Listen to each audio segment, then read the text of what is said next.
From a film about the Rothschild family. It was made by American Jews, obviously as a tribute to one of the greatest names in Jewish history.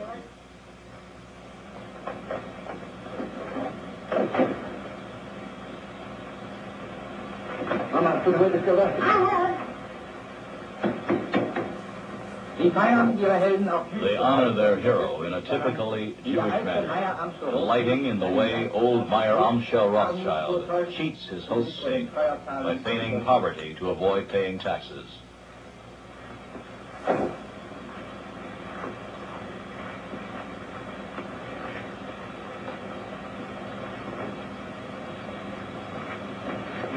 Hiya, Carl. Come back, James. Open the faucet.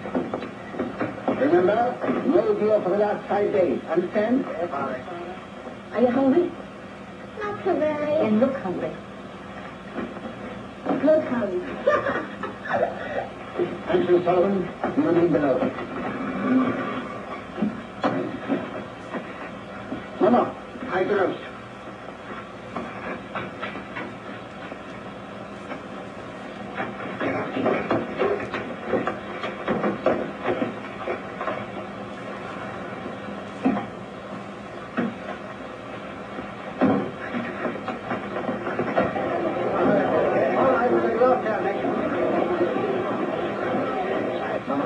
Take your sewing there. Nathan, find me. Take your hands out of your pocket. Open out, Joe.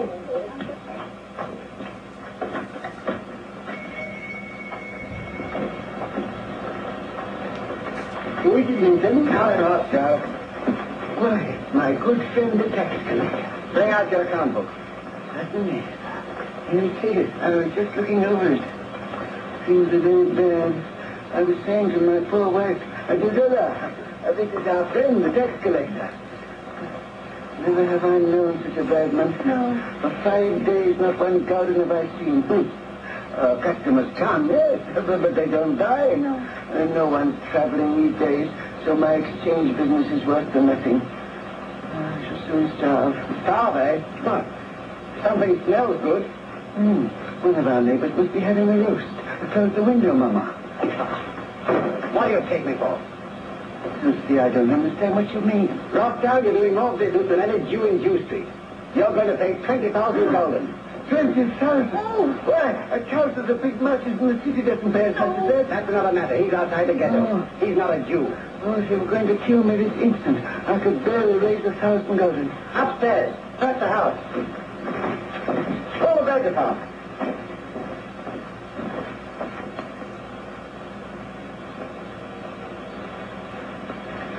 I might perhaps raise 2,000 golden. Sure. Very interesting. Much money is lost for sending gold by coach from one country to another. In times of war, it is seized by the enemy. In times of peace, by thieves. You are 5 brothers. I want you each to start a banking business in a different country. One to go and open a house in Paris, one in Vienna, one in London. Choose the most important cities. So that when money is to be sent from here to London, let us say, you won't have to risk life and gold. And here in Frankfurt, we'll just send a letter to Nathan in London saying, please so-and-so. And that will be offset by loans from London to Frankfurt. Understand? Yes. In your day, there will be many wars in Europe. And nations that have money to transport will come to the Rothschilds because it will be safe. The matter of money by check is not a Jewish invention, nor was it cultivated by Jews for the good of mankind. It served them as a means of obtaining international influence over their host peoples. One brother must be allowed to fail, while another brother succeeds. Our 5 banking houses may cover Europe, but you will be one firm, one family, Rothschilds, who work always together. that will be your power. And when that power comes, remember the ghetto. So Nathan goes to London and becomes an Englishman. Jacob goes to Paris and becomes a Frenchman. Solomon goes to Vienna and becomes an Austrian. Karl goes to Naples and becomes an Italian. Rothschild stays in Frankfurt and remains a German. But of course, they all remain Jews. Therefore, when during the French Revolution, Jews became rightful citizens of their respective host nations, they each belonged to two nations at the same time.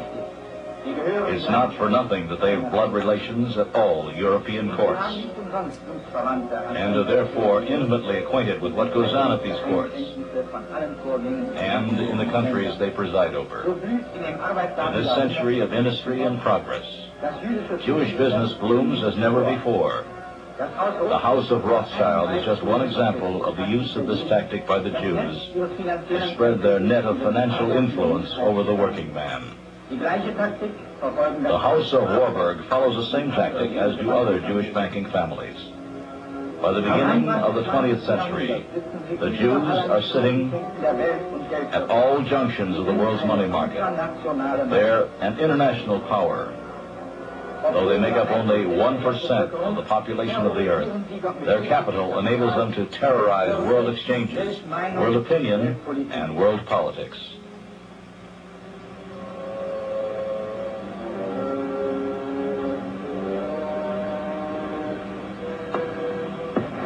New York is today's chief center of Jewish power. The New York Stock Exchange, financial center of the world, is ruled by such Jewish banking houses as Kuhn, Loeb, Warburg, Hanauer, Wertheim, Leveson, Seligman, Guggenheim, Wolf, Schiff, Strauss, Stern, and so forth. These Jewish kings of finance love to play out their power behind the scenes and stay out of the limelight.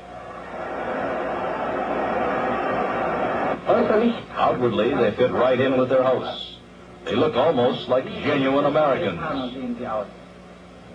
Bernard Baruch, Jewish financial advisor and friend of the American president, in the guise of a smart citizen of the United States. Otto Kahn, Jewish banker of Wall Street, enjoying his role as Anglo-Saxon lord. Jewish banker Felix Warburg. Jewish banker Mortimer Schiff. Jewish lawyer and German hater Samuel Untermeyer. Professor Felix Frankfurter, Jewish legal advisor to the American president. Herbert Lehman, Jewish governor of the state of New York. LaGuardia, half-Jewish mayor of New York City. Henry Morgenthau, Jewish secretary of the Treasury of the United States. The Jew Leon Blum, former Prime Minister of France, who knows how to act just like a genuine Frenchman. Millions of French workers once greeted him as their party leader. The Jew Hor Belisha, former Minister of War for England. English soldiers salute their commander. But the Jew is still a ruthless parasite even when in power, for his power doesn't come from his own strength. It lasts only as long as his misled hosts are willing to carry him on their backs. Remember those tragic days when Germany lay helpless? Als Deutschland wehrlos am Boden lag.